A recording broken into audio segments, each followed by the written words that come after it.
Hello, welcome to the SEO Party. I'm Timmy with Link Building HQ. We have Naveed behind the camera, and joining us today is George Nguyen. Hello, welcome to the podcast. I feel like I should be more prepared for the party than I am in like my black polo. I feel so square right now, but it is an honor to be here. Thank you, Timmy. Thank you, Naveed. Welcome, Thank welcome. you, thank you. Now, I think the burning question is George, who is George? Who are you, and what do you do? Yeah, so many existential questions. My name is George Nguyen. To put it plainly, I'm an editor. I'm not any different from what you think of in terms of an editor that works with words, try to improve content. I was classically trained on like books and things like that. I never did that. And I went into content marketing because of money. Um, I needed to start a new career. I moved to America in 2018. I moved back to America, I should say.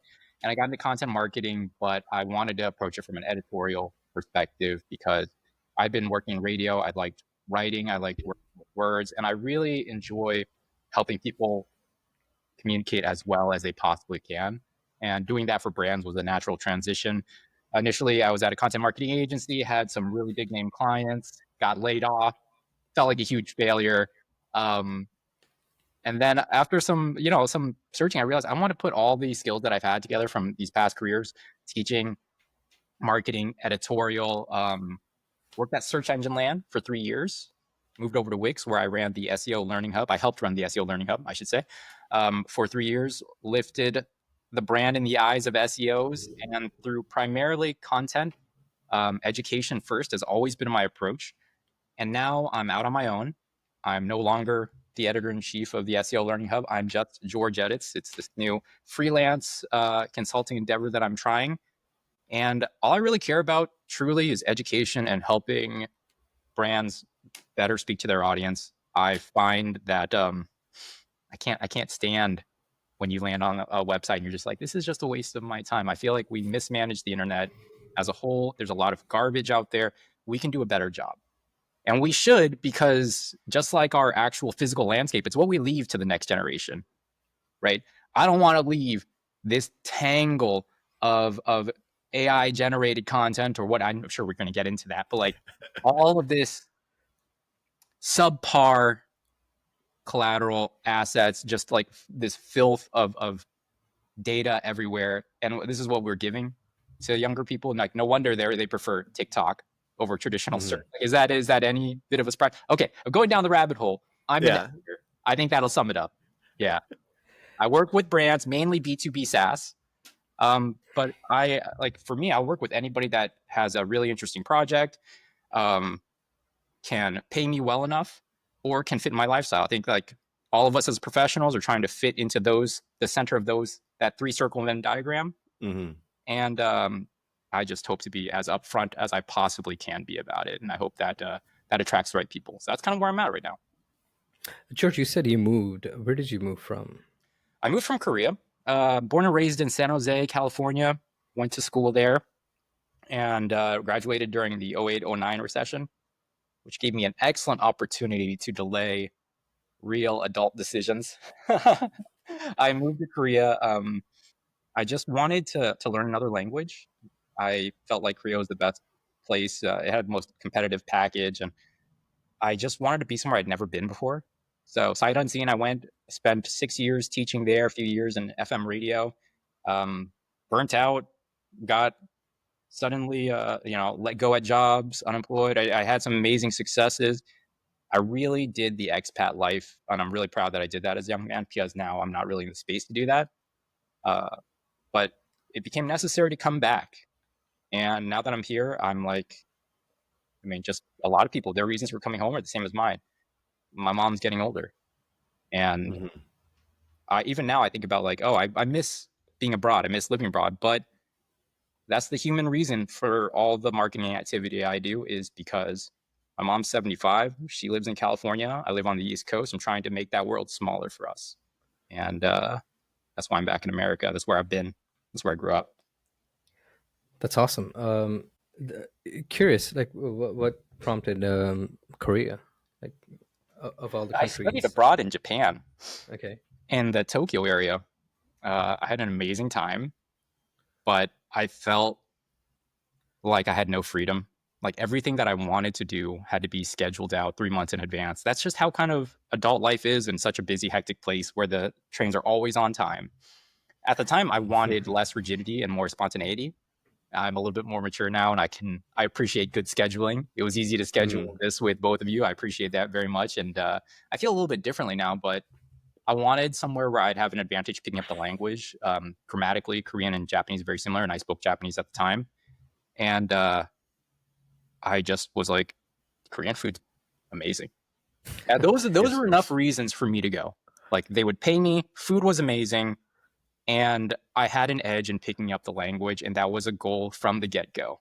I believe very firmly, and it's no surprise I'm an editor, I work with words, right? But at the time, I just believed that I'm an adult in America. I should be an adult wherever I go next. I can't be somebody who just has to ask like other people, can you buy this online for me and I'll pay you? I find that to be beneath me. I feel like I'm activating some people who are hearing that are listening abroad that are like, oh yeah, I have to ask my wife to do that or my husband. I'm like, I'm sorry, but you should pick up those skills. Like you need to.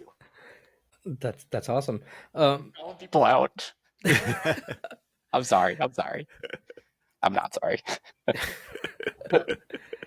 A reason I ask about Korea was I have a 11-year-old at home, and she's obsessed with Korea right now. She's in the process of learning Korean, and we're planning out a month-long trip there. So, you got to talk to me when you do, man. I got food recommendations. Yeah, it's a beautiful place. So I hope, yeah, it's to create those foundational memories with your kids, dude. That's awesome. That's great to hear. Yeah. Yeah, we'll connect later on and talk Korea one day. Absolutely. So, George, like, you know, a vast experience, right? You've been around, seen that. I think your last position at Wix, like, how did it prepare you for everything? Like, I know we have your georgeedits.com for viewers and listeners. So could you talk about that? Because super interested in how everything prepared you for where you are right now. The question really is, did it prepare me? We are 19 days in to this endeavor. Just for full transparency, whenever you're watching this or listening to it, we are less than 3 weeks in. I don't know why I'm saying we. It's just George. It's just me. So it's very fresh. It is incredibly fresh, and it's amazing to have the wind at my back in terms of the reception that I'm getting. And I do have a number of prospect calls, and this is something I think I'm going to write about and be more open about, especially on LinkedIn. It's nerve-wracking to see further down. I have, a couple days of vacation lined up, but after that, I don't have any more prospect calls. I have work probably into the next 3, maybe 6 months, maybe a little bit longer, but it's nowhere near the amount of resources I need to keep my family going. And that's the reality of the situation. Like, everyone talks about how scary it is. It is scary, but I am excited. Not everyone's like me. I'm excited to market for myself for once. I have done B2B SaaS because that's just where my first clients were. One of my first clients was Automatic, the company that owns WordPress. That was at a big content marketing agency. And then the next one was Vonage. And then you just keep going down the line. That just happens to be what I've been working in. But I yearn greatly to work on like something I see, touch, feel. So there's a lot of emotions mixed into it. But in terms of the raw skills of editing, like, I have to say it was one of the cheapest investments I've ever made, and that really like launched me forward. It was something that I cared about. It cost like $2,000 to get an online certificate over the course of a year from UC San Diego. And I somehow talked my way into it with my other experiences. And what it's helping me to do now is definitely the network part. Before I went to Wix, I was moving for search engine land, and I knew that I wanted to be the head of a publication. And I knew that I needed it. I needed to have a method to get visibility. I'm not the most loud person. Naveed, how many conferences have we been at together? At least like half a dozen, maybe 10? At least, yeah. And I've been a speaker on 0 of them. I've been a moderator, but I'm not an extrovert inherently. I can be when you pay me. right? But otherwise, I'm recharging my batteries. You see me go out and take breaks with people all the time. Yeah. That's the kind of person I am. And so I needed something that would, that didn't make me feel like I was being fake. I could be my genuine self. And that's what I feel like when I'm on a call with just one or two people, where I get to stand in front of one. You'll see me at a conference talking to one person for 25 minutes, because that's the way I operate. And to be able to do that with experts across the industry was what I had planned from the get-go at Wix. I was like, I want it to be contributor-based, because I want to bring the best experts to the brand I'm working for. Not only that, but I want to show the best experts externally that I'm the best there is. And I've somehow found the courage to be bold and just reach out to people that I have respected for years and be like, hey, will you entertain this idea of writing for me? I promise you, I will meet you where you're at. I did what I had to do to get the yeses. It helps when you have a budget, of course, and it helps when you have a big publicly traded domain that they can have an author bio on. Those are all tools that you use to your advantage in positioning yourself. So if you're thinking about your career now and what you really need, for me, I went the route of people. Yeah, my trade is in editing and content, and that's what we publish, and that's what you see.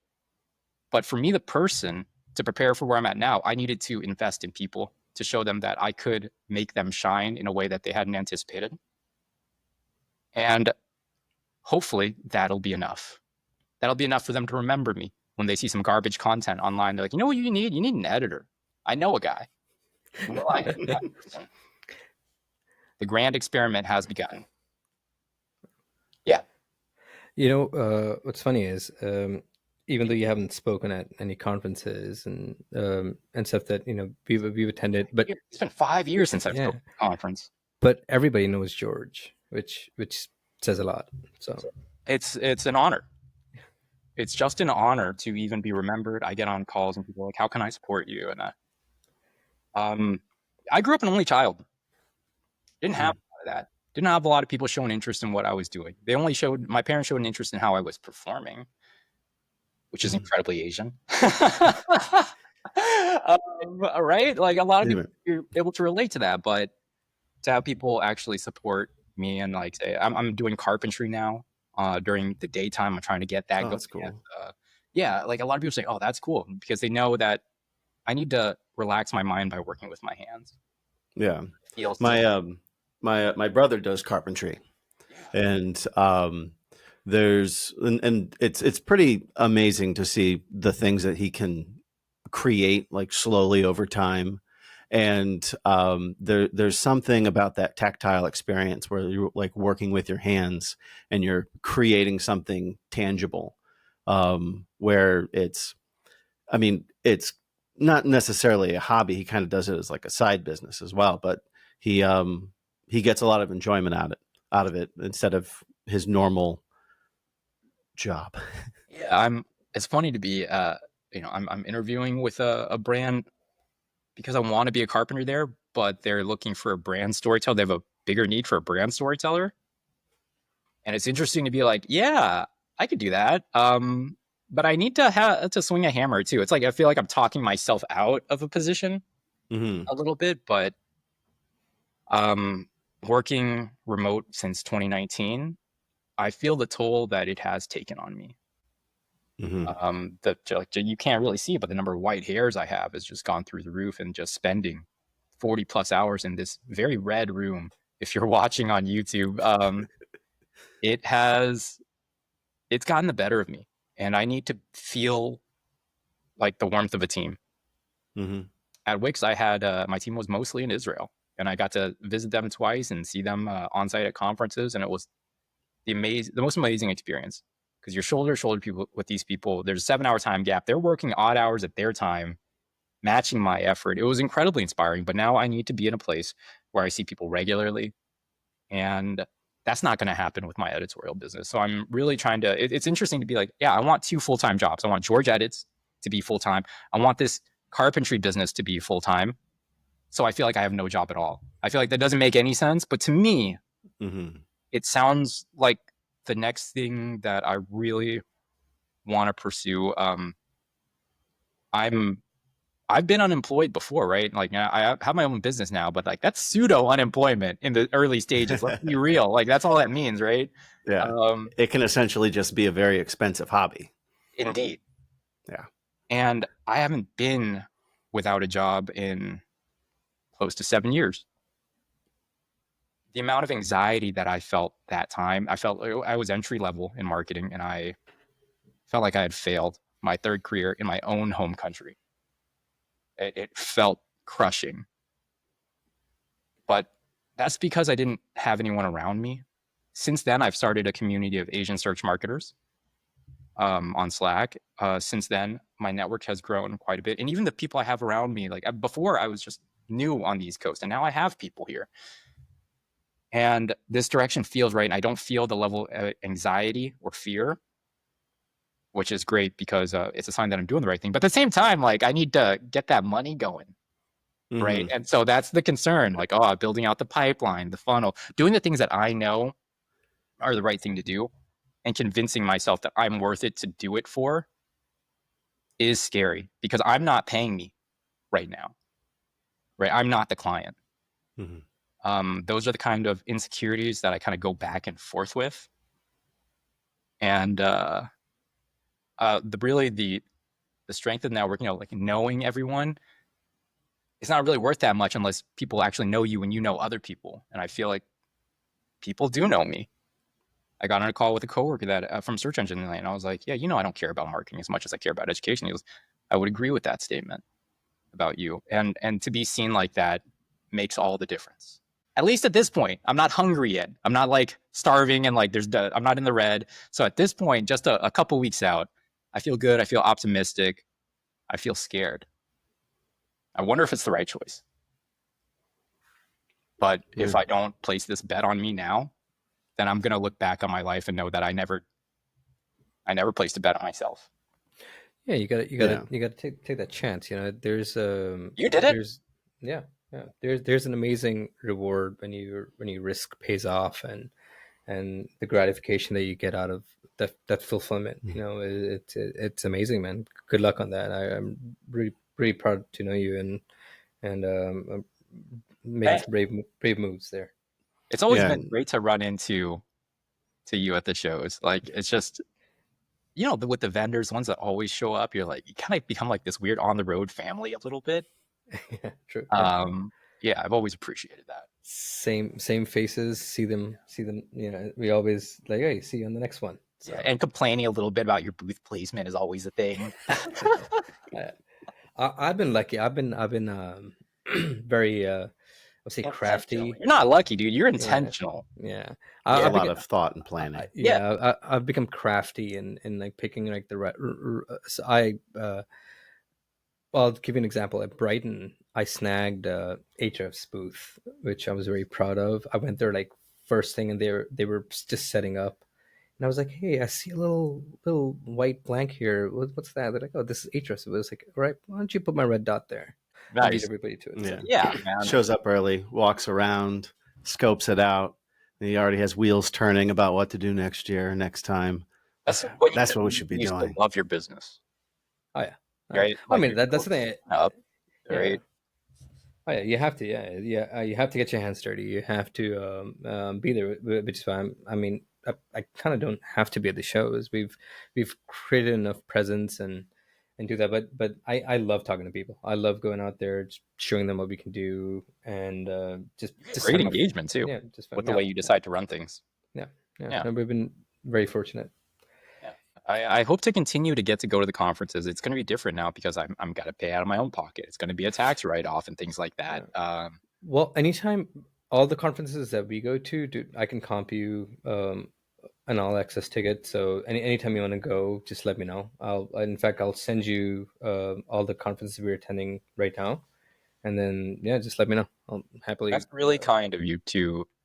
I mean, that's like I always think like, oh, what have I done to deserve the kindness of so many people? And I'm really grateful. Thank you so much. Like it means a ton. It means a ton just to be remembered, to be invited on. And all of those things mean a lot because ultimately for me, I'm not in this like to make corporations richer. That's a part of what I'm doing for sure. But I want to make people shine in their jobs. And I see the people, and that's where I'm at with it. That's the only thing I care about. And so to be remembered in that same way is just... it's a huge honor. Yeah, that's awesome. So jumping into like your sort of approach, because you were mentioning like doing it for people. So like, what's your jumping into like content SEO? Like, what is your philosophy towards um, towards content and editorial? I mean, I'm really revising it at the moment, because before it would be like, let's just zoom back to like 2022. Let's go just that far back. It's nice and easy. We can still remember it. I could say every major brand needs editorial, and I wouldn't have to explain myself, right? Every brand still needs content marketing. I feel like a lot of people are like, the way that manifests changes, whether it's by humans or AI. Now I'm at a place where I'm trying to reconcile how I used to think about the importance of what I do with the current landscape, because a lot of people have asked me like, oh, do you think like AI is going to replace you as an editor? My answer is no. And this is more about my thought process with editorial, not necessarily content marketing. But with AI, we have this great flattening of all the content. There was an excellent writer who wrote about this for Ahrefs. My apologies, name slips my mind at the moment. But that's what's happening. All of the content has been a commodity. That's what it is. It just exists in this chat interface that's getting more and more users. It's eating our lunch, people say. But then there's branding. Like, when one door closes, another one opens, right? So good marketers aren't just going to sit around and talk about SEO all the time or content marketing. Now we're talking about brand, because brands do stick out on LLMs. That's one direction that a lot of these companies are flocking. Strengthen your branding so that when someone asks an LLM, hey, who's good for this? You'll come up, right? Branding is everything you do. It's something I learned from my former colleague, Morty Oberstein. I look up to him like a big brother. He runs Unify brand marketing. And Yeah, Morty's awesome. Morty is excellent. And he was a huge driver behind uplifting Wix's reputation while we were there. It was his ideas. So with that in mind, branding is everything you do. It's your brand voice. It's what your content feels like. It's the experience you have on your website. Editorial will always be important for branding. And that's kind of the direction I'm leaning into as we approach this, whatever the future holds in terms of this AI SEO space. That, yeah, you're probably going to create content anyway, because honestly, it's a bad look to have a product and not tell anyone how to use it or what it does. So at base level, you're going to do that. But why continue to do that? Because the only thing that will now differentiate you on these surfaces, on these channels that people are using, at least this one major one, is your branding. And everything feeds into that. How you approach content, how you talk to your audience is branding, because you don't get to determine your brand. It's all of your users that tell you what your brand is. Just like as an individual, like, Timmy, you could be like, hey, you know what? I'm a fisherman now. That's who I am, right? That could be your brand. Yeah. But if your 10 closest best friends are like, dude, I've never seen you stand outside anywhere with mosquitoes, that's not your brand, right? Your brand is what people tell you you are. Yeah. And to that extent, give them the experience that so that they can say your brand is good. That includes editorial. And so that's kind of the approach that I'm maneuvering myself into now, but it's not fully fleshed out. I like to have a more tactical explanation, but it's early days in terms of thinking this way on my own, really.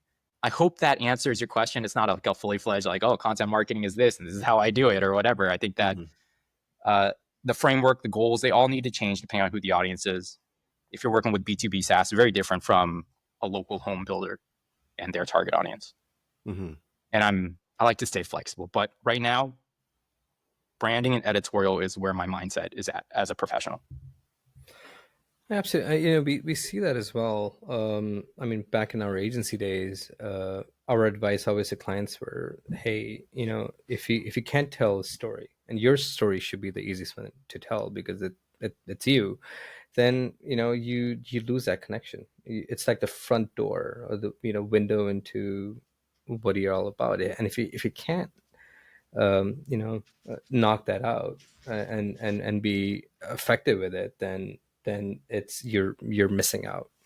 That's low-hanging fruit, which I think which you said rightfully. I mean, people miss out on it. It's not the inability to convey that, effectively. And I think being genuine is the way to go, right? If you just Absolutely. yeah.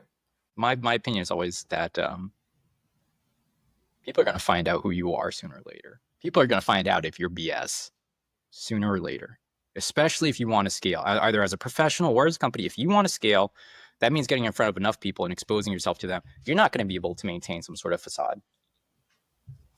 Gotcha. Oh, sorry. Yeah, no worries. Thank you. Okay. You're very welcome. And we have the power to edit things. Or if that looked great in the flow of it, we might keep it in. I think that's a keeper. That's a keeper? That's a keeper. Okay, beautiful. Like, did I bend over enough? We're trying to get views here. Yeah. we have the thumbnail. I love getting canceled. Thank you. We're trying to be authentic. Sometimes I will, like when I pick people up for rides in my car, because I used to have a podcast is one of the ways I started content creation. When I was an expat in Korea, I wanted to tell expat stories. But I did it as a way to practice my radio voice. And so when I pick people up in my car, if like we're going to the same place, I'll just say like, hey, are you ready to try this? And they're like, what do you mean? And I'll just immediately go into hosting a podcast live during the car ride. And it'll start okay, but I always eventually turn to asking them questions that'll get them canceled. And people always get like flustered and stuff. And I'm like, there's no one in this car. It's not being recorded, but you're reacting and I have won. Oh. So it was not, there was no recording going on. No, it was just what are you gonna do? You're the fantasy in your car. It's like the opposite of like car karaoke. It's like car, like it feels all good. And then yesterday I went to my carpentry class and I picked up a classmate and I was like, why don't you tell us now? And this is what we're all here for, your opinion on women in the workplace. And then he was like, what? And I was like, and for our listeners at home, Cody is white. So keep that in mind as you listen to his editing. Like, what is happening? I troll my friends. Yeah. My wife should have you should have like a camera on all the time and just record people. That's good content right there. That's pretty good. George pivoted from editing to kind of like this jackass thing for marketing. I've seen a couple of YouTube videos of there's this one guy, I think his name is Avi the jeweler, and he's in a shop and just people come in and they're like, hey, is this real? Or and he just has it on all the time and he's just talking to them, and it's just amazing, like watching him just brought around. I usually watch the shorts and I don't consume too much social media or anything, but like I'm always fascinated by just unhinged, like content that comes out of people. It's and you can connect with that, right? That's totally relatable. I think it's because our jobs are kind of boring sometimes, honestly. Yeah. Like I think Timmy has an excellent job here as a content creator because it's always fresh. You don't know what you're going to get. And me as a content creator, when I do that, I feel that way too. But there's a lot of the day-to-day in marketing that is just soul sucking, that is just pipe work. And you get less of it because of AI and like agentic workflows are coming into automations or have been a thing forever now. But at the same time, like your personality just begs to be seen when you're like on a Monday board and you're like, I want to do something. That's how I feel. And so I think that's how it manifests. I don't know if it's the healthiest way for it to manifest or the most socially acceptable, if I'm being honest. I have inner conflict because to be an editor, you have to be a communicator. And I consider myself a reasonably skilled communicator, enough to charge people for it. But then there's what the communication should be and what I want it to be. And overcoming my own ego is not always a choice I make. But then you also talk about branding, like we're talking about, right? Yeah. Like it kind of is my brand. Yeah. I don't care about your SEO or your marketing. I'll help you with it. But what I care about is education and your content. Yeah. That's huge. Yeah. I tell my brand team all the time, I said, redundancy is your enemy, right? So if you can somehow figure out how to not make everything that you do redundant, whether it's creating the content or whatever it is, then it just becomes so much fun because you have a very set objective now. So they hate me for it because they're like, "What are you talking about? You don't have to write a blog With and limit it." redundancy though, Naveed, right? Like you've heard of Goodhart's law, the one it says like when a metric becomes the goal, it Yes. fails to be a proper indicator of success. Something along. I'm definitely paraphrasing, Yeah. but like if you're always optimizing for rankings, right? Yeah, you don't care as much about how much traffic comes in. You care even like, do you care about how many qualified leads come through? If your main KPI is traffic, Yeah. your goal should be the health of the company. Yeah. And like, how do people feel about us in terms of branding? What's the top of the funnel? Like, there's a lot of important goals there, but when you're just focusing on one metric, you kind of get the blinders on and you fail to execute with the critical thinking required to achieve success. And redundancy leads to that. Repetitive action, repetitive tasks that aren't stimulating leads to that point where you're just like, okay, number go up, that good. Yeah. Yeah. It's not enough. Yeah, it's KPI at the end of the day. I mean, look, in our space, I mean, we're doing link building, right? So we have to innovate constantly because it's you get burned out. You're not gonna be able to be successful in the sheer volume that we do. So we always have to be on point. So it's always a burning question at our management meetings, like, hey, how do we do this? Like, how do we address that? Even within the realm of link building, where it's like, I mean, if you're just asking people, yeah, it's a numbers game, but it's like a dimensions and numbers game because you get metrics related to the authority of a website that you're getting a link on. So there's that, and then there's sheer number of links, but that's not enough. Like, if your content isn't good, it won't matter. None of that matters. Oh yeah. Right. And so there is that element in there that keeps it fresh, and people need to remember that. But at the same time, when we're creating titles and salaries and things like that, that kind of gets lost in translation because you're always trying to quantify. You're trying to get the best deal from the people that work for you. And you as the employee are trying to get the best deal with the least amount of work. And it's not the greatest situation, which is why see if I can do it better just as a freelancer for now. Yeah, 100%. I mean, when there are people involved and you have hierarchies and stuff, sadly, there's no other way. I mean, you can't run it like a commune, right? You have to have that level of structure and then do that. Then KPIs do count, but the KPIs are good in a sense where it's like, hey, are we close to where we need to be, right? You need to be able to do benchmarking and competitive analysis, like full stop. Like, while the KPIs aren't be all end all, you need to be able to look across the aisle at a competitor and understand why they're doing better or they're doing worse. And that's where this all comes in. I know we brought up content. So what do you think, George, makes good content today? From both an editorial and SEO perspective, or even a personal perspective. I think that honestly, simplicity makes the best content. I think that we're past the days of skyscraper content where you just had the one big guide that was like 10,000 words, where you're at the top of the page and you scroll and you see that like little progress indicator barely move and you've gone down 5 folds. Like that style of stuff where it's just a huge link magnet. I mean, I'm not saying that there's no place for that strategy. I'm just saying that for the vast majority of keywords that require the topics that require a full depth guide, that's already been made.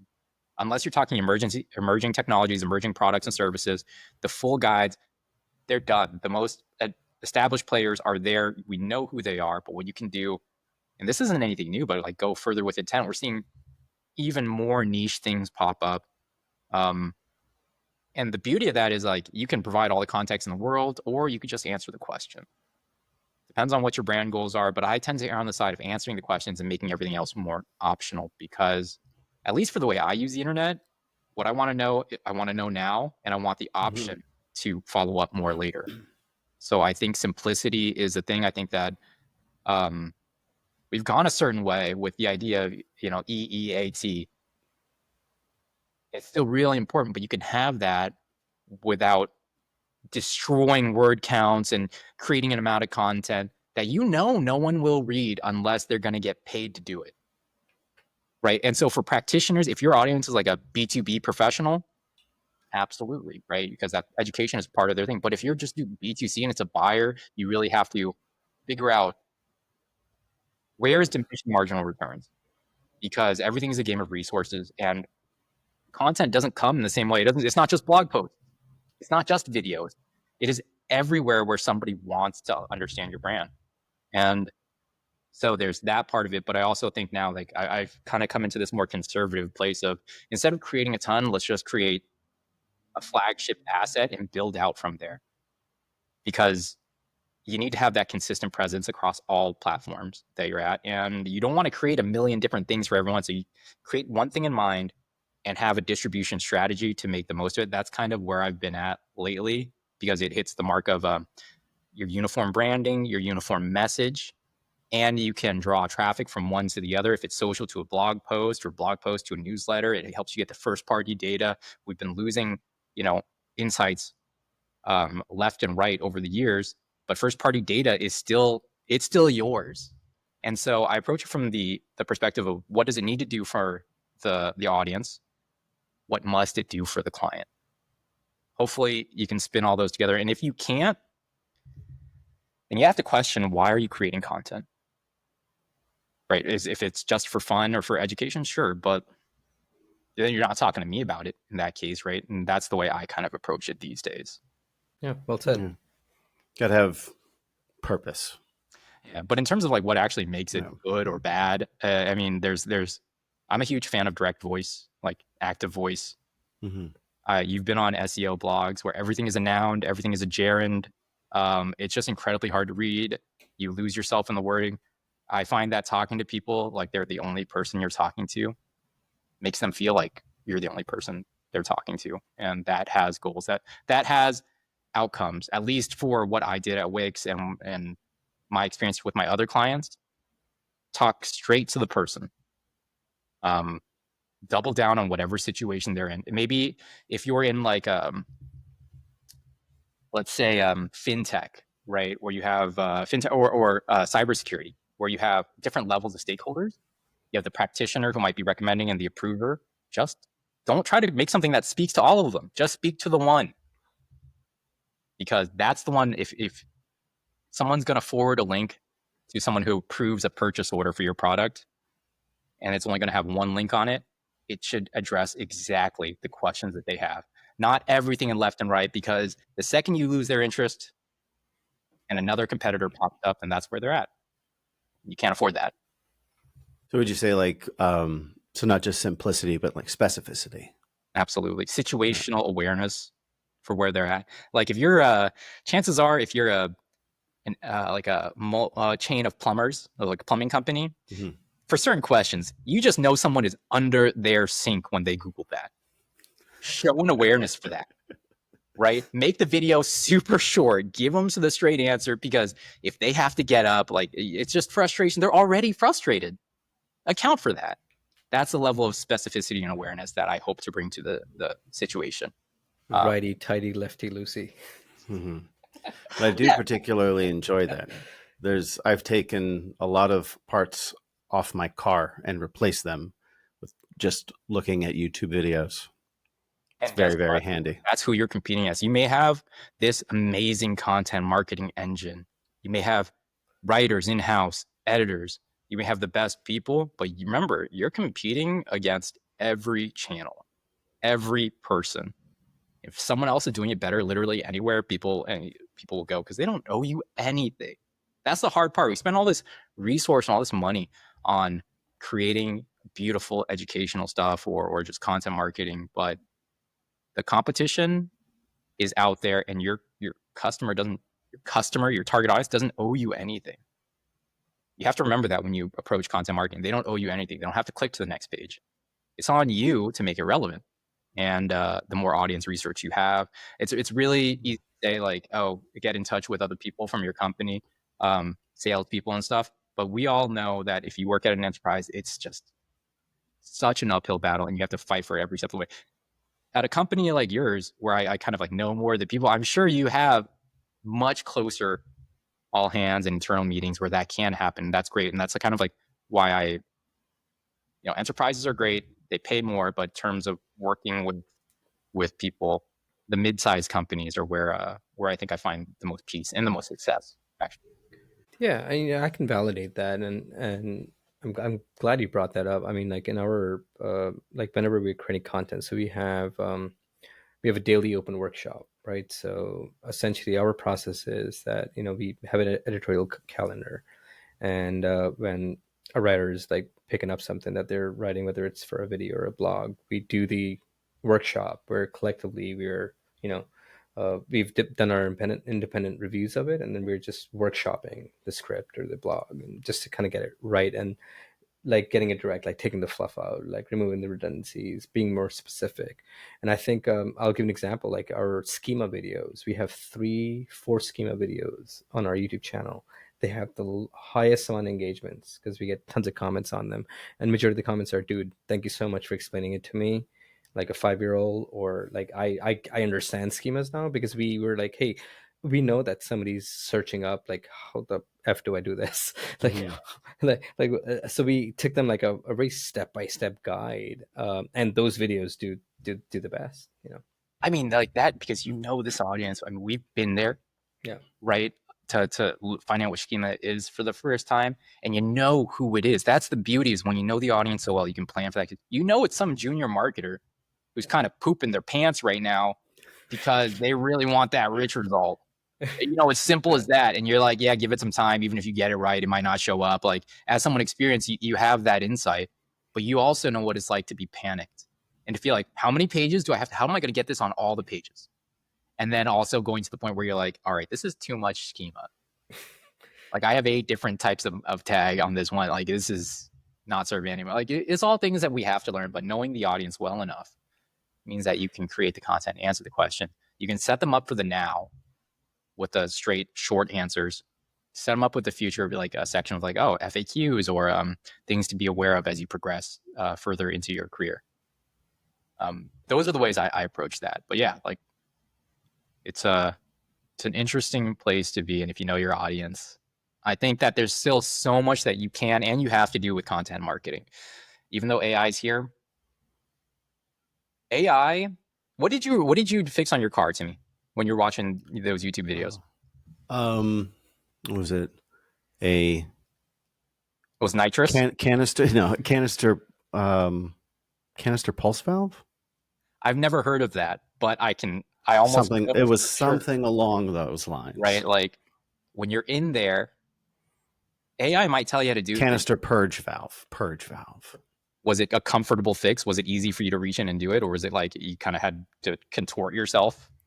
There was a little bit of contortion. Had to remove the like the air filter, and had to like finagle around a couple tubes, and it was just 2 little clips, pull it out. So it was a little bit more cumbersome with the placement of it than actually doing it. Like, technically it was very easy. It was just connected with clips. That's the thing about AI generated content. It will tell you exactly how to do it, but the cumbersome aspect isn't one that you'll see because AI doesn't have arms and legs or drive a car. Yeah. Like, full stop. If you're reaching in there, when did you last turn off your engine? Because if you turn it off recently or it's 100 degrees, you're burning yourself.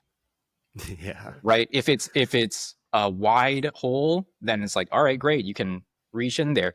You might need a special tool. Maybe it's just a regular tool at a right angle. Those are the things that real experts bring to content marketing. I've yet to see AI get to a place where it can anticipate those aspects of being human. Right. AI knows that buying a used car is a weird thing to be doing. Like, it's kind of a time consuming. No one wants to do it, but it doesn't understand why. It doesn't understand the human circumstances of, like, I could be making money during this time instead, or I've dealt with these people like this before. It doesn't factor that in. And at a point, if you're in a high competition vertical and you think it's optional to skip those things, like maybe you're not in a high competition vertical. Maybe you're the only game out there. Sure, don't do anything. People are going to come anyway. But if you're in high competition, which we all eventually are, or we go out of business, It is not optional to cover those aspects of the user experience, because if you don't, someone else will. Just like accessibility, if you don't do it, someone else will. They'll get the audience. If you don't publish people of color because you don't care, people of color will recognize that, and they'll see an alternative, and they'll see themselves reflected somewhere else, and that will be enough for you to lose. Nothing is optional when you're high competition. That's the way I see it. 100%. Oh, and I had a thought about AI, and I think I lost it. So many times. Yeah. Many. Every single day I have a thought about AI, and then I'm like, wait, what was that? Yeah, but I thought I had an interesting anecdote about how AI can do a really good job at some things, and then sometimes it just fails miserably because it doesn't know how to human, because it's not. Yeah. And I think we want it to be, a sentient being and do these things for us, but then it can't know how to. One thing I've noticed is I help people with their resumes. I don't do it for money. I just do it for friends. And it's clear that the level of success some of my friends have had in their career they've gotten real lazy with their resumes. Like, if you're good at your job, you kind of like don't really care about your resume anymore because people come after you, right? But from time to time I see it. And I've seen people use GPT to write their resumes, and it writes it based off of the guidance that's already out there. The problem is everyone is doing that same thing. So guarantee you, like it might be acceptable for you as a company to have content marketing that's similar to other people. Maybe you don't mind because you just see it as, boilerplate, just needs to be there.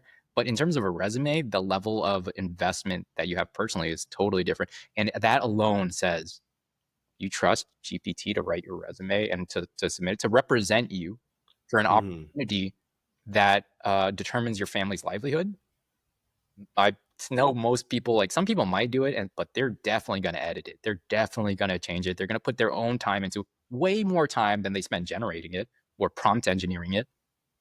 If you don't trust GPT to represent you in that way, it's the same thing as your company. It is the livelihood of your company that GPT is now in front of. And that livelihood of your company represents the livelihood of everybody that works there. So you can do AI generated content, but get an editor. It doesn't have to be an editor. If someone who really knows your brand tone and voice and has a very clear vision, they'll do editorial work, then do that. Yeah, I feel like I have some really strong opinions. I also feel like they're very self-serving. But marketers gonna market. I don't know what to say other than that, right? Yeah. You have a lot of success on the YouTubes. Yeah, we do good. I've been very fortunate. I think again, creating good content. It's like we try to have your basics, and then we try to do a fun video every now and then. Trying to get more consistent with it, but it's bandwidth at this time.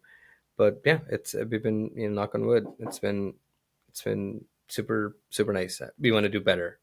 That's the goal.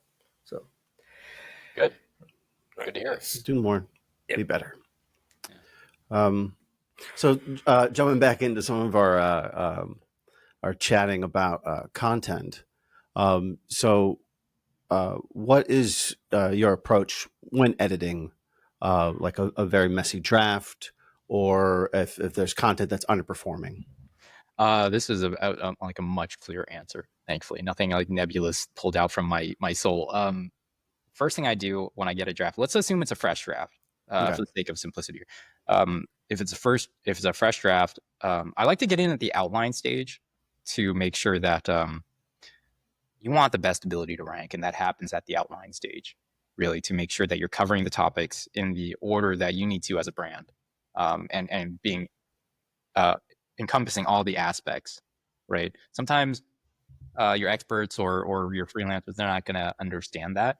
So you need to have a good strategist or head of publication, an editor-in-chief.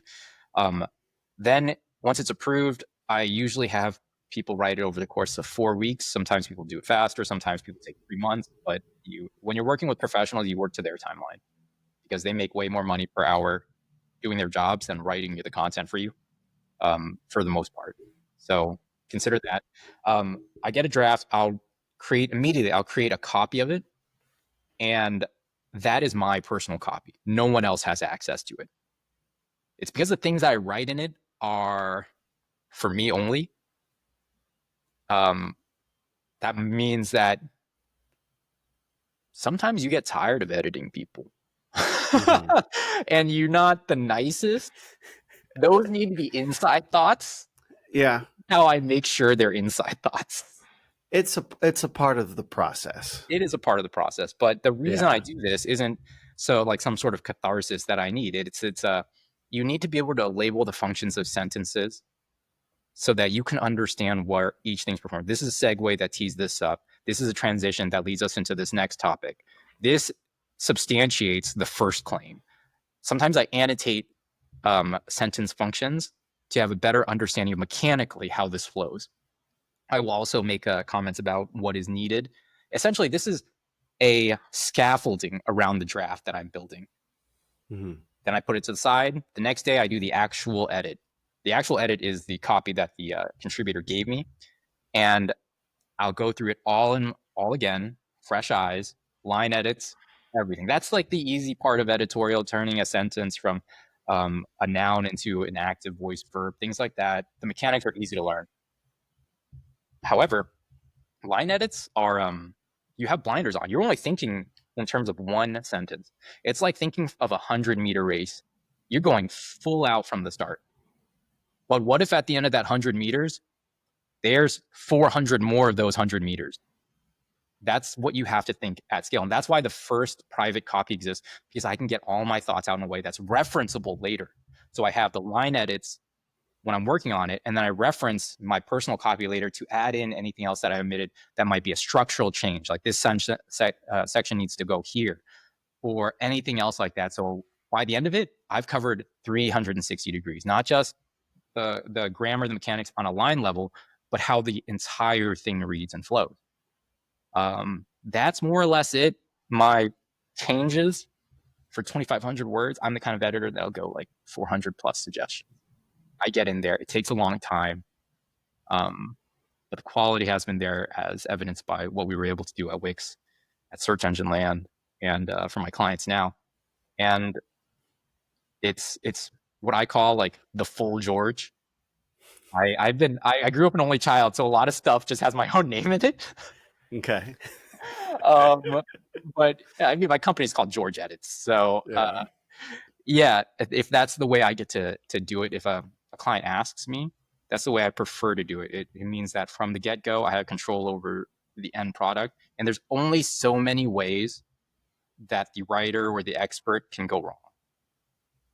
And most of those ways, if they're wrong, I can just cancel it. I can just be like, now I reject this draft, because anything other than like catastrophic things going wrong or just totally missing the mark, I can fix because I had a hand in architecting it. And then I also, if I can, I like to provide video feedback, especially for newer writers that I'm working with. I'll do a Loom video explaining everything. I find that the number of suggestions can be overwhelming. Some people see it and they think, oh my gosh, I'm a terrible writer. And that's not the case. We all just need to learn the brand tone. That's what I've been doing for 3 years, and that's the process that I've created. And I'm open to change, but for now, I think it's simple. I think it's elegant. It's time consuming, which is the hardest part, to be honest. It's a time consuming process that requires communication. But if you're a brand that's looking to ingratiate themselves in front of a community of experts, not simply by publishing them, but by investing in their work, this is the way you do that. Because they're not only are they publishing on your domain, they're thinking the content I publish on that domain is better than the content I publish elsewhere, because I have a partner there. I have a content partner that makes me shine. They've not put themselves in front of me in terms of needs. It was a real investment, and I'm able to take that network that I built at Wix because I invested in them. So that's how it works out for me. And I feel like this is the way people used to do business. I'm not that old, but I like to romanticize. Oh, back in like the boomer days, this is how things were done. Yeah. Handshakes and trust and people. And you could believe in people.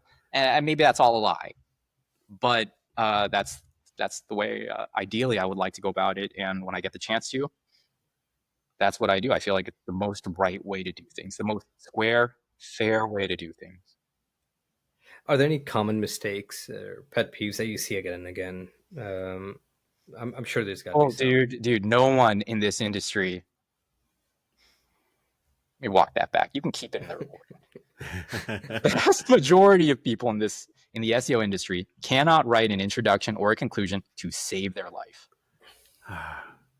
But starting and ending, it's hard to do. It is the hardest part. It is absolutely the hardest part, because you know what the content has to be. You're like, I got to answer the question.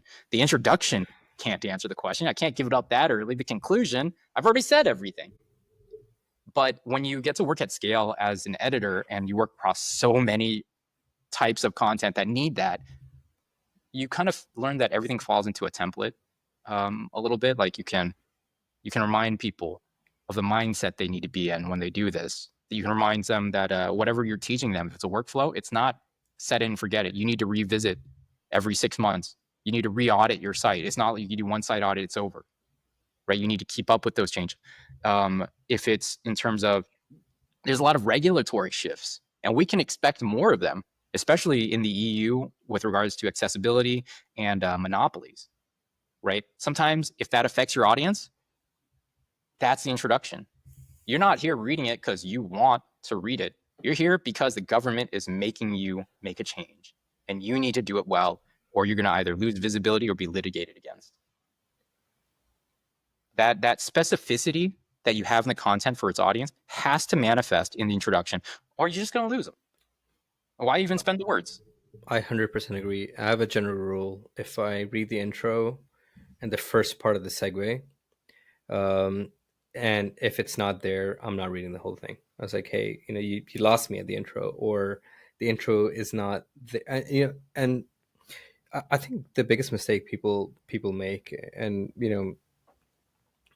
I love language, right? So I was curious enough to wanted to get a minor in English and stuff, and so my thing was, a lot of people in that box take conventional approaches, and they forget that there's a lot more you can do to get that intro, to get that to get that hook in, right?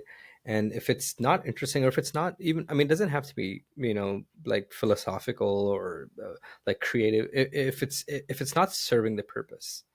So that's what I tell like my brand team. I try to work closely with them. Is like, hey, write everything. Like, what's your purpose for the introduction?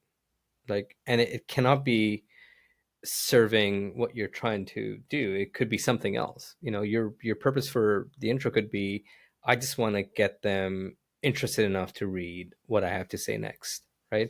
And that's the purpose. So if you're not serving that, and I think that's the biggest mistake people do, is like approach it like, hey, every little paragraph that you're writing, even the body, if it's not serving a purpose, like, what's your objective here, right?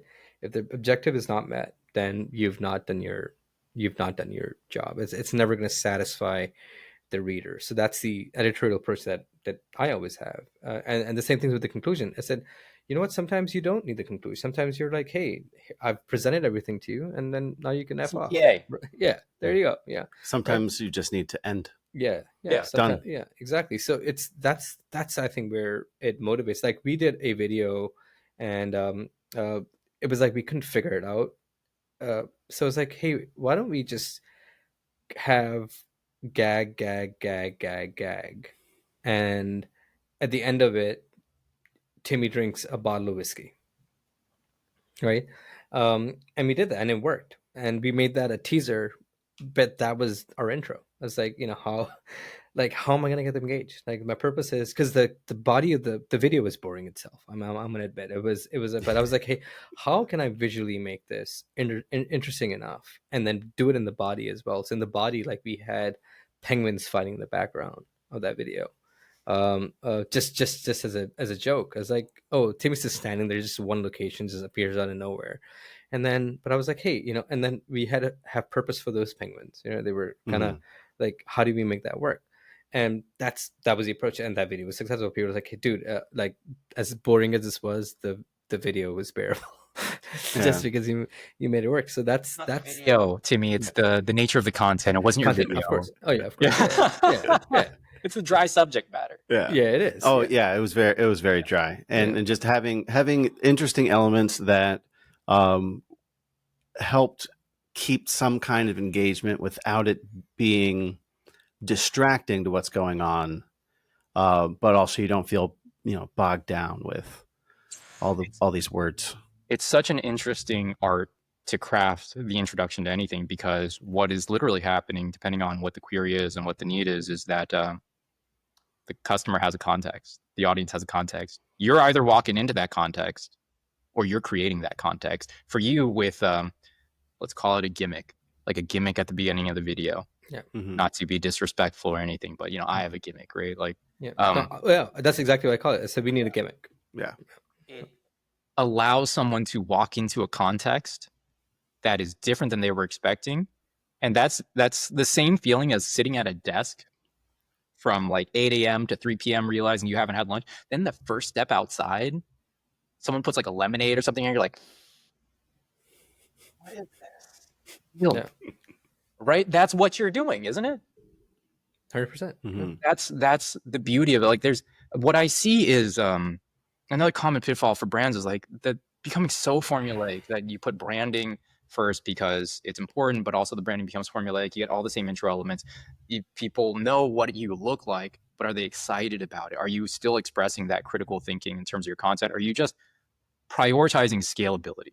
If you're in growth mode, you got stakeholders breathing down your neck and you need to show that you're doing this the way they want it done, maybe that's what it looks like. But when you get the freedom to actually think about what you're doing in the context of the audience, you get to do things that are interesting, that perform well for a very like niche audience, but that's your audience anyway. That's the audience that's going to talk about you to other people, not the generalists. Yeah. So yeah, like if you're at a company and you're a content marketer and you see things getting formulaic, I feel like that is, I mean, if charts are going up and to the right, then ride that to the moon. Keep telling your stakeholders, give me more money, get paid, right? Straight up, provide for your family. But if it's stagnating and it's getting redundant, then like your career is probably next. If I'm being, Mm-hmm. I don't like to be doom and gloom. Yeah. But what I do like to be is realistic about what it takes when you want to work beyond, when you want to work at like big enterprise level. That's sort of what it takes. You need to see the road signs before. Yeah. And it's not a bet. You can't be afraid. Crystal Carter said this to me. So some other people have too. But you can't be afraid of running out or of having a bad idea from time to time. It's when you run out of ideas that you're kind of cooked. Yeah, that's trouble. Good. It's trouble right there.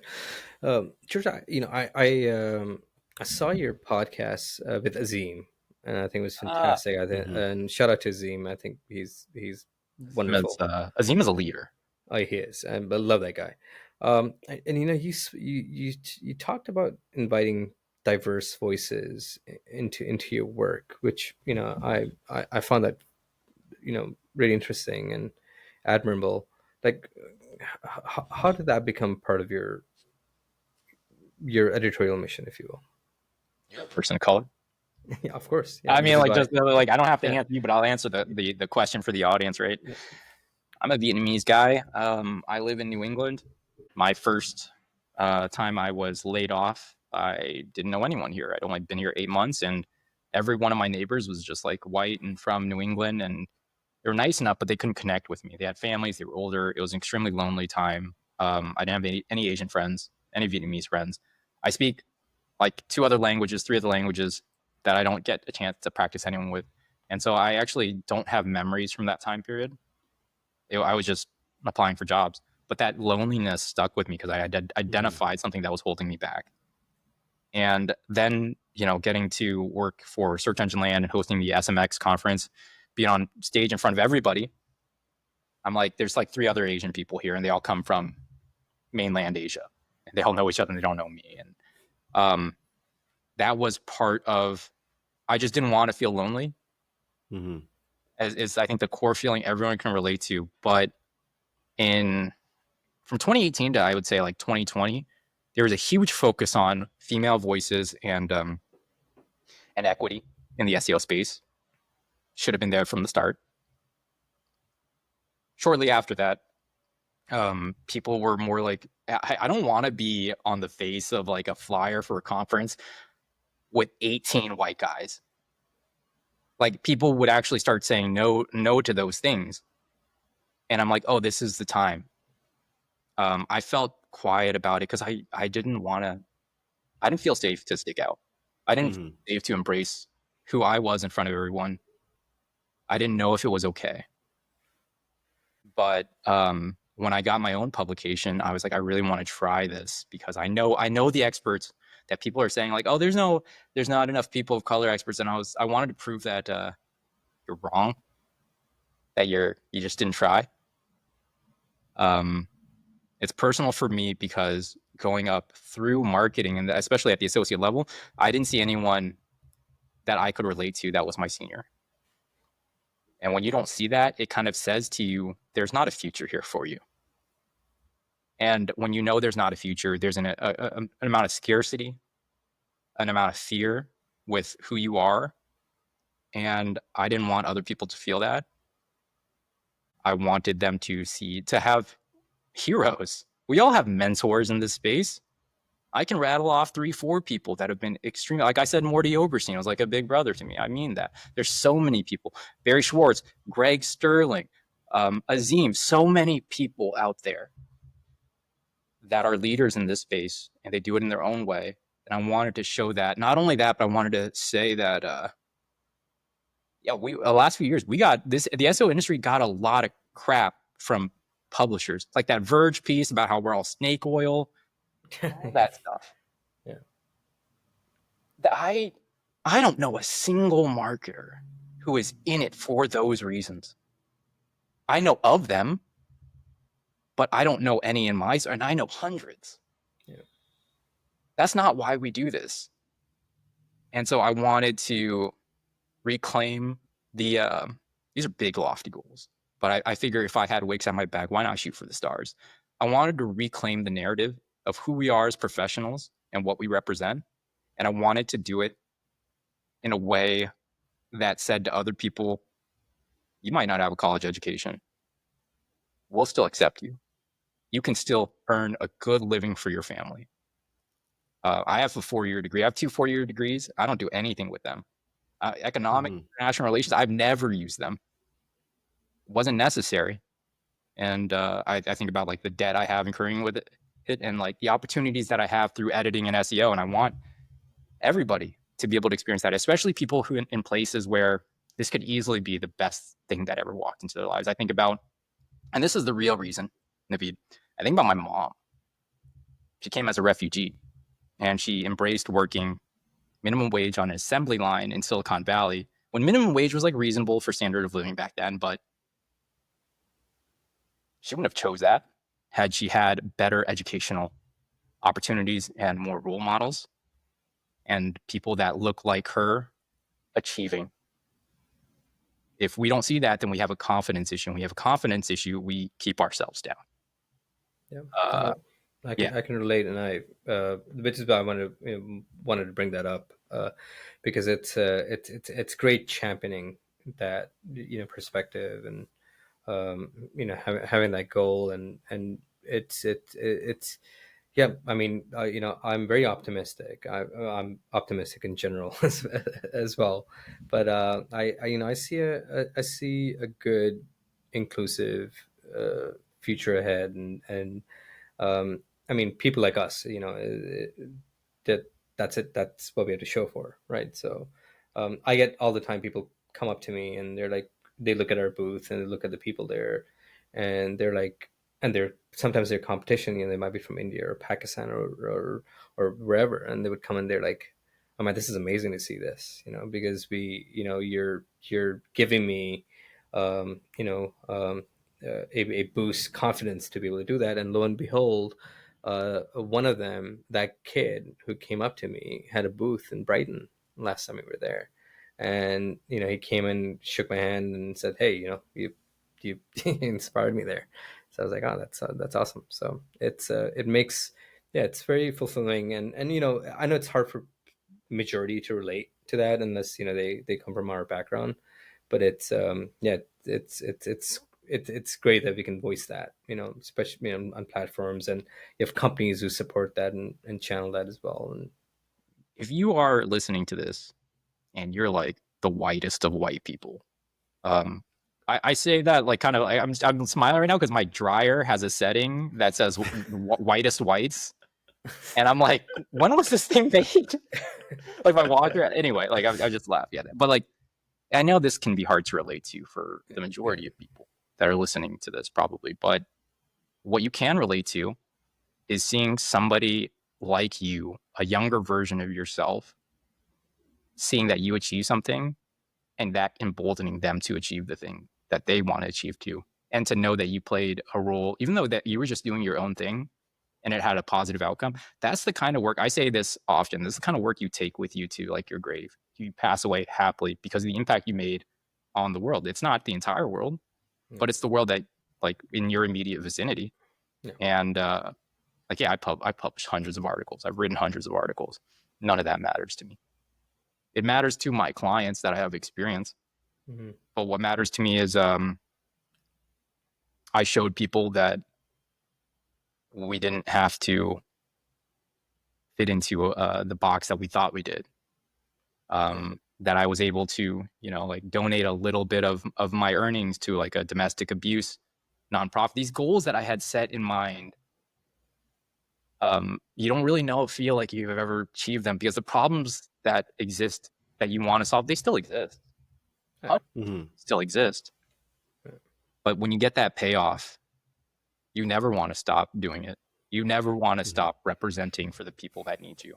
Yeah, it's just one person at a time, right? That's how I look at it. So yeah. We always talk about scale.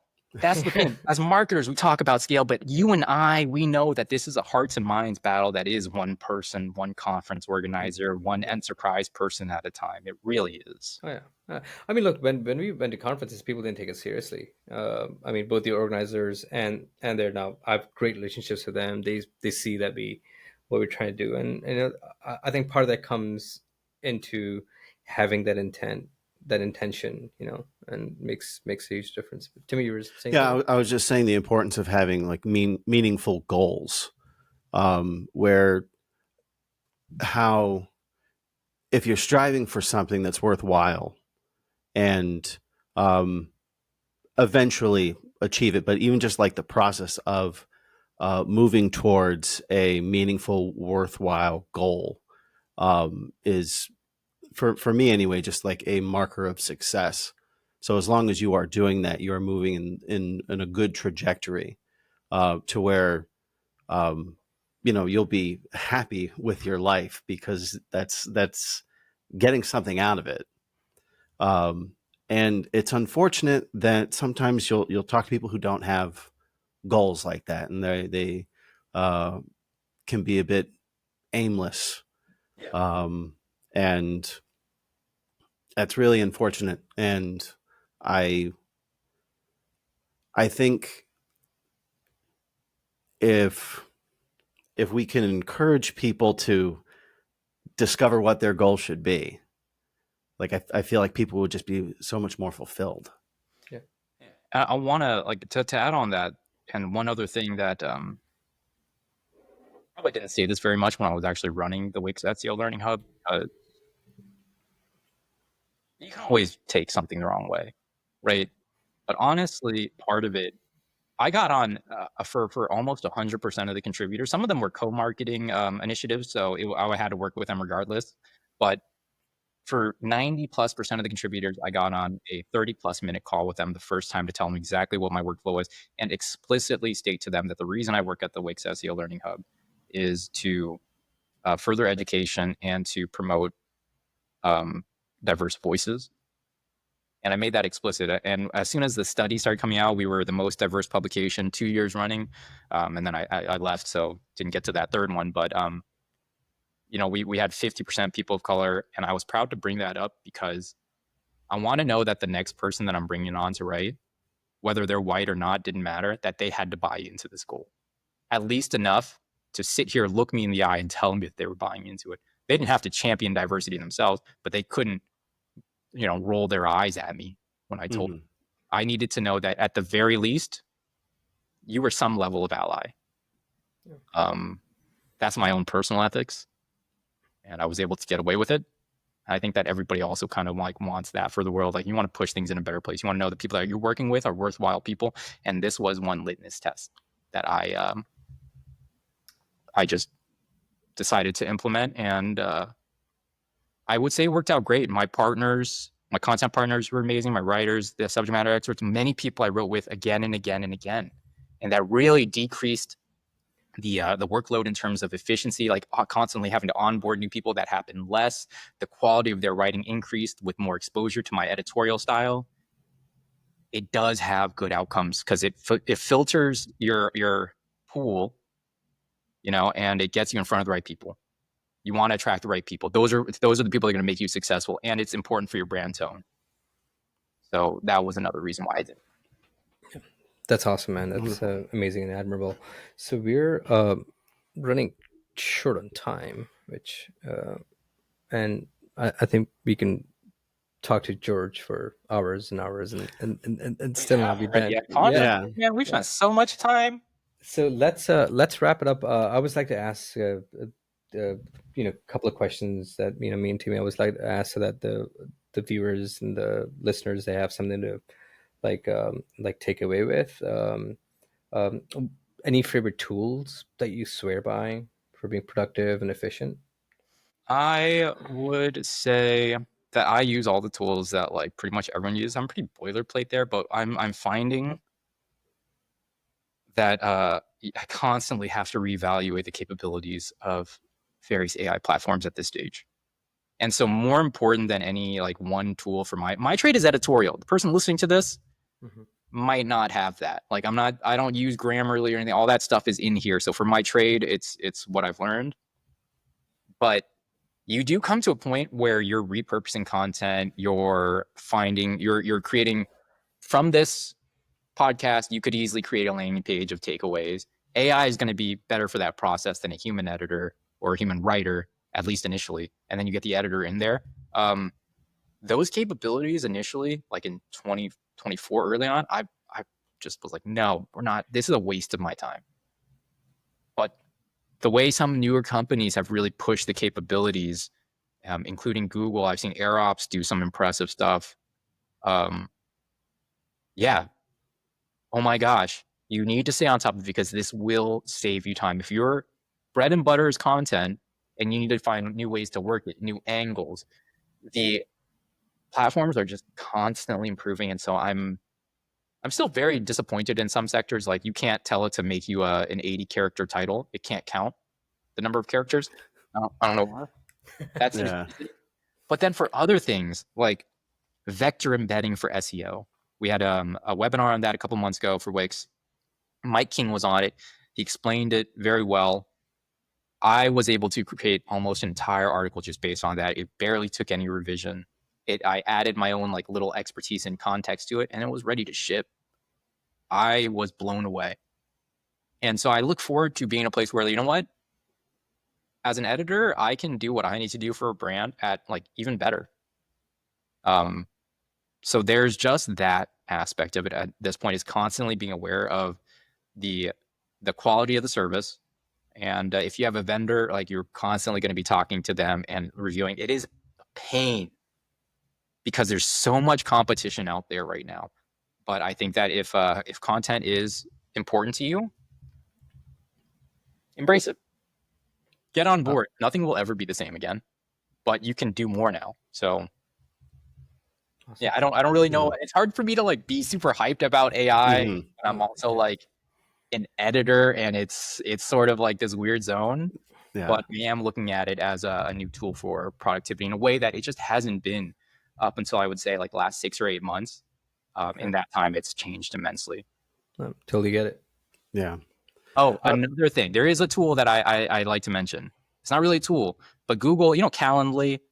I think Google bought them or something. But if you have a Google Works Suite account, just put up a 2-hour calendar block every single day. It doesn't matter what type of professional you are. The way that I came to be known by so many people was through my reporting, but the way I maintained my relevance when I was no longer a reporter was to have an open calendar block. And I made sure everyone essentially that I knew in the industry had the link. You could get on if you wanted to talk about your moving jobs. You could get on if you wanted to talk about contributing to Wix. A good 20% of the time, it was just talking about people and their careers. Yeah. And you need to invest in people. That has had bigger outcomes for me as a professional, I would say, than a lot of, like any other single tool was having a tool that gave people my availability. And you can't just be like, oh, it's only for clients, right? Like you could if you're that busy, but if you make it for everyone, it comes around. Mm-hmm. Yeah, I have open calendar, and I get people book on it all the time, and I swear by it. I mean, I've had some interesting conversations, and you know, it's very fulfilling. So yeah, it's incredibly fulfilling, especially when you get to help somebody that reminds you of a place that you've been. Yeah. Nice. So, George, who or what is inspiring your work right now? I'm trying to make it me. Yeah, it's weird because I've created this publication that was known for something, for my editorial style. It was known for my values in terms of contributor diversity, and Crystal Carter, of course, being a woman of color herself, absolutely instrumental in making connections and getting us to that place. But when I see it, but like, what kind of career do I want to have? I think about the career I've had so far, and I think about the amazing things I've been able to do for people, and while doing for myself and doing for the brand. And I just want less stress, because at the enterprise level, yeah, it's a lot of stress. You know, like especially if you're like me, I worked for a company in Israel. Their work schedule is Thursday. It's Sunday to Thursday. So when I woke up on Monday with the time gap, I had 2 full days of communications to catch up on. And yeah, I was able to do a lot, but I feel like I gave away a lot of my personal self that I would have preferred to retain.